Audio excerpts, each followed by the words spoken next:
আজকের এই ভিডিওতে আমরা নেফ্রনের কার্যপ্রণালীর চিত্রটা আঁকা শিখব। তো এই চিত্রটা আঁকার আগে আমাদেরকে নেফ্রনের চিত্র আঁকা শিখতে হবে। তো এই ভিডিওতে আমি নেফ্রনের চিত্র আঁকা দেখাবো না, কারণ ইতিমধ্যে আমি পূর্বের আরেকটা ভিডিওতে নেফ্রনের চিত্র কীভাবে সহজভাবে আঁকতে হয় তা দেখিয়েছি। তোমরা চাইলে ডেসক্রিপশনে দেওয়া লিঙ্ক থেকে ভিডিওটি দেখে নিতে পারো।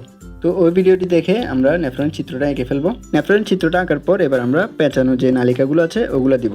আমি বইয়ের মধ্যে এঁকে দেখাবো না, কারণ ওইটা একটু বেশি জটিল। তো আমি এর থেকে আরেকটু সহজভাবে দেখানোর চেষ্টা করব। তো প্রথমেই তোমরা দেখো এখানে দুইটা নালি আছে।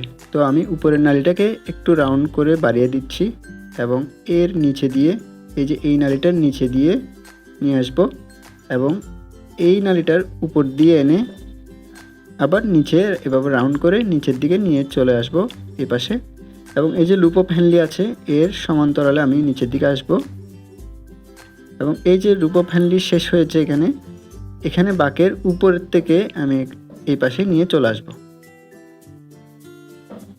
আনার পর আবার এই যে এই লাইনের সমান্তরালে উঠব। উঠার পর এই যে এই নালিটার নিচে দিয়ে আমি ঢুকব এবং এই পাশে বের হব।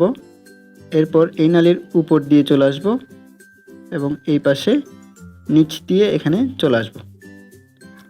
এবার এই পুরো লাইনটাকে আমি ডাবল করে নিব।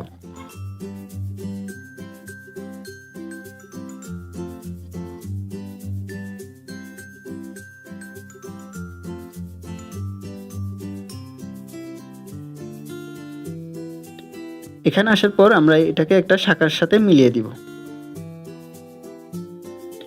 এরপর বাকি রইল এই নালিটাকেও সেম এই পাশের মতো শাখার সাথে মিলিয়ে দিব একটা। এরপর আমরা এখানে জালিকাগুলো দিব। তো এখানে জালিকা দেওয়ার জন্য আমি একটা গঠন আঁকছি, সেটা হচ্ছে একটা ভি শেপ আঁকবো। এভাবে ভি শেপটাকে আমি দুই পাশের যে বাহুগুলো আছে ওগুলোকে ডাবল করে দিচ্ছি। এরপর নিচের দিকে এই দুইটা লাইনকে আমি বাড়িয়ে দিব। তো তাহলে আমাদের একটা ওয়াই এর মতো শেপ চলে আসবে। তো এই ওয়াই শেপটাকে আমি আর বসিয়ে এখানের সাথে মিলিয়ে দিব। তো আমি যেভাবে দেখাচ্ছি ওভাবে তোমরা এঁকে নাও। প্রথমে এভাবে করে একটা ভি আঁকবো। এরপর এই ভি এর দুই বাহুটাকে আমি ডাবল করব সেম এ পাশ থেকেও। এবার এই লাইনটাকে আমি এখানে বাড়িয়ে দিব, একটু বাঁকা করে দিব যাতে জিনিসটা একটু রিয়েলিস্টিক লাগে। এবার এই ওয়াইটাকে আমি এই পাশ থেকে আঁকবো।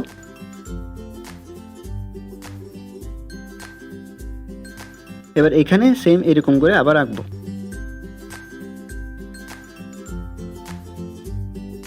তো তোমরা দেখতে পাচ্ছ এই যে লুপ অফ হ্যান্ডলির নালিটা আমাদের ওয়াই আকৃতির নালিগুলোকে ক্রস করে ফেলেছে। তো আমি এবার এখানে ক্রস করা লাইনগুলো মুছে এখানে ঠিক করে দিব।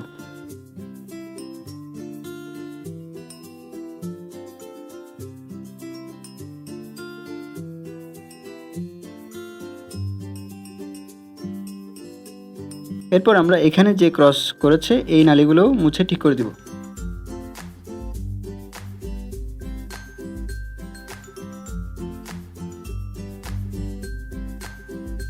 এখানে রক্ত যে পরিবর্তিত হয়েছে এই পাশ থেকে এই পাশে যাওয়ার পর সেটা বোঝানোর জন্য আমি এই পাশে গাঢ় করে দিচ্ছি।